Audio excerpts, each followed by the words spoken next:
নমস্কার।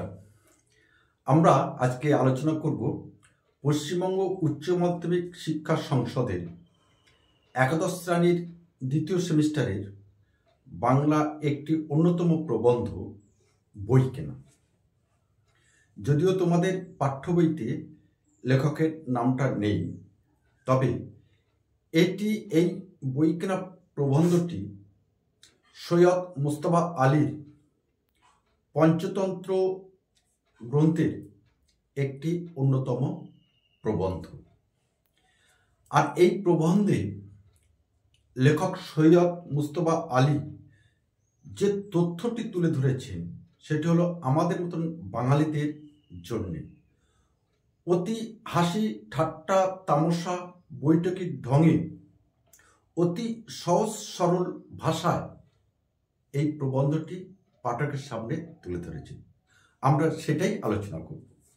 তা সেই আলোচনা করার আগে তোমাদেরকে বলে রাখি, এই মুহূর্তে যদি তুমি আমার চ্যানেলটি দেখো, অর্থাৎ শেষের কবিতা সুন্দরবন যদি দেখো, তাহলে অবশ্যই সাবস্ক্রাইব করে আমাদের পাশে থাকবে এবং বন্ধুদের মধ্যে অবশ্যই শেয়ার করে দেবে, কারণ তোমার একটা শেয়ার তোমার বন্ধু কিন্তু অনেক উপকৃত হতে পারে, এটা আমাদের দৃঢ় বিশ্বাস। আমরা যে কথাটা বলছিলাম, পঞ্চতন্ত্র গ্রন্থের অন্যতম প্রবন্ধ বই কেনা।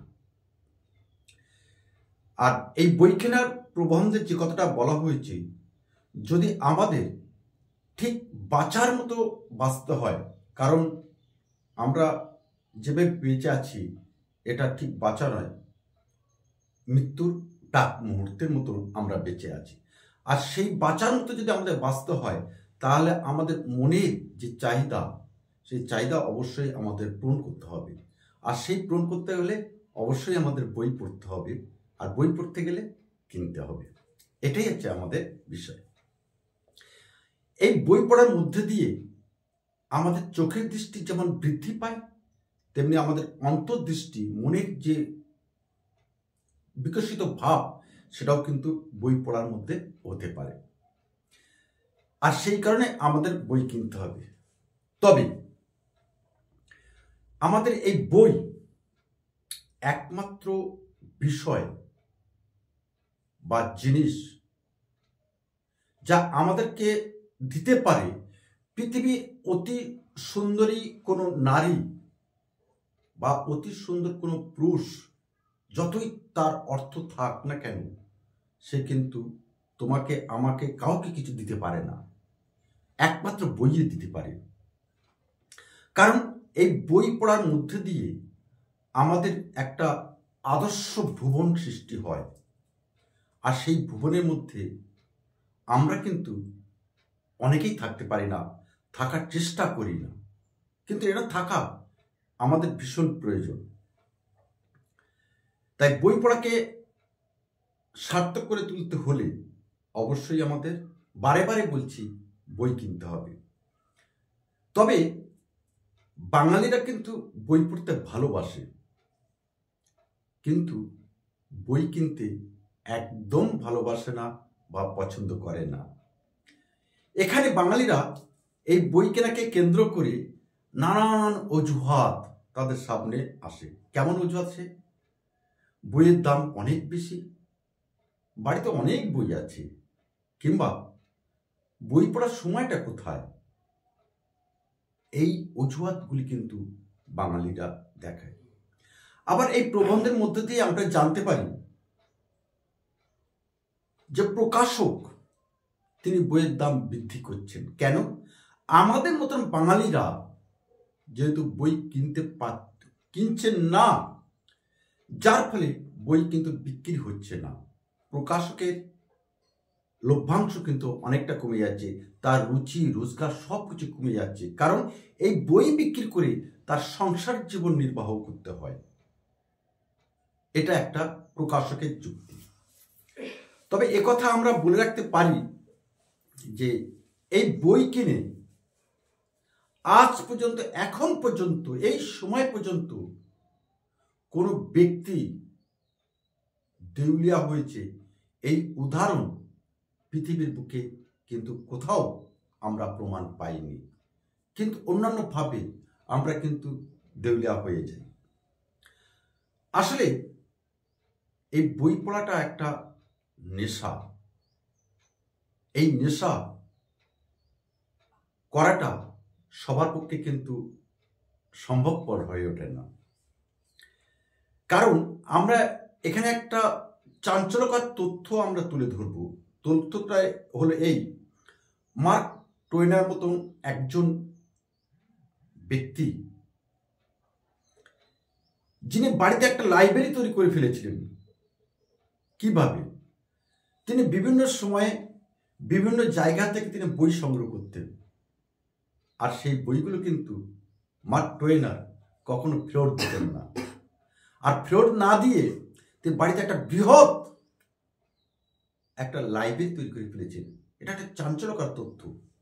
কিন্তু আমরা বাঙালি বই কিনতে যেমন ভালোবাসি না, বইকে যত্ন করতেও কিন্তু আমরা ভালোবাসি না।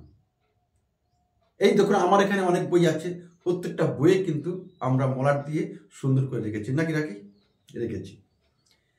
এখানে একটা খুব ভালো তথ্য আমরা এখানে তুলে ধরেছি, কালকে আমরা ফেসবুকে সেটা পোস্ট করেছি। সেটা হলো এই যে ধনী এবং জ্ঞানীর মধ্যে জ্ঞানী শ্রেষ্ঠ। কেন? ধনী এবং জ্ঞানীর মধ্যে জ্ঞানী শ্রেষ্ঠ কেন? ধনীর যে ধন আছে, অর্থ আছে, সেই ধন বা অর্থ যে কোনো সময় যে কোনো রূপে লোপাট করা যায়। কিন্তু যিনি জ্ঞানী ব্যক্তি, তার জ্ঞান কিন্তু পৃথিবীর এমন কোনো ব্যক্তির দুঃসাহস নেই তার জ্ঞানকে লুট করতে পারে। এটা কিন্তু চাঞ্চল্যকর তথ্য। এটা আমাদের সকলকে নতমস্তকে স্বীকার করে নেওয়া উচিত। তাই ধন অর্জনের থেকে জ্ঞান অর্জন আমাদের জীবনে, বাঙালির জীবনে, সবার জীবনের একটা মহত্তর কাজ। তবে এখানে আরো একটা কথা আমরা বলে রাখি, আমাদের দেশে মানুষ বইয়ের জন্য, পুস্তকের জন্য আত্মত্যাগ করেছে বা অর্থত্যাগ করতে যথেষ্ট দ্বিধাবোধ করে থাকেন। কারণ বাঙালির জ্ঞান অর্জনের আকাঙ্ক্ষা কিন্তু চিরকালই এবং সেটা প্রবল। কিন্তু বই কেনার বিষয়ে আমাদের মতন কুড়িয়ে বাঙালি চিরকালই কিন্তু ভীষণ পরিমাণে উদাসীন থাকে। এমন উদাসীন থাকে এই বাঙালি সমাজ, যা পৃথিবীতে আর কোনো দেশে এই বাঙালির মতন কুড়িয়ে জাতিকে দেখা যায় না। এবার আমরা শেষ করব। কিভাবে শেষ করব? পরিশেষে আমরা বলতে পারি যে সৈয়দ মুজতবা আলীর যে পঞ্চতন্ত্র প্রবন্ধ গ্রন্থ, সেই গ্রন্থের অন্যতম প্রবন্ধ বই কেনা। আর এই প্রবন্ধের গদ্য শৈলীটা একেবারে ভিন্ন ধরনের। কারণ লেখক কিন্তু সৈয়দ মুজতবা আলী, যিনি বৈঠকিক ঢঙে লিখতে খুবই ভালোবাসেন, আর পাঠকও কিন্তু এই বৈঠকিক ঢং পড়তে ভীষণভাবে শ্রদ্ধা প্রদর্শন করে। এখানে তিনি একাধিক জ্ঞানগর্ভ যেমন কথা বলেছেন, আর সেই কথাগুলি অতি কৌতুক ছলে, হাসির ছলে, ঠাট্টার ছলে আমাদের মতন পাঠকের সামনে তুলে ধরেছে। আর সেই তুলে ধরার মধ্যে আছে প্রবল যুক্তি, বুদ্ধি এবং সহজ সরল ভাষার প্রয়োগ, যে ভাষার মধ্যে দিয়ে বাঙালির সমাজকে, বাঙালির সমাজের মনকে, বাঙালির সমাজের হৃদয়কে স্পর্শ করতে পারে। কেমনভাবে স্পর্শ করতে পারে? একটা উদাহরণ দিলে সহজে বোঝা যাবে। এবং সেই উদাহরণটা দিয়ে আমরা আজকে এই আলোচনার বিষয়টি শেষ করব। সে কেমন? মাছি ধরা সত্যই একটা ভীষণ কঠিন কাজ। আর এই মাছি ধরাকে কেন্দ্র করে নিয়ে আমাদের বই কেনা প্রবন্ধেটি আমাদের আলোচনা করা হয়েছে, যেখানে এই মাছি ধরা একটা কঠিন কাজ কেন বললাম? মাছি ধরা কঠিন কাজ এই কারণে বললাম যে মাছির মাথায় অসংখ্য চোখ আছে। সেই চোখ দিয়ে সে সামনে যেমন দেখতে পায়, পিছনে দেখতে পায় এবং সমস্ত দিকে দেখতে পায়।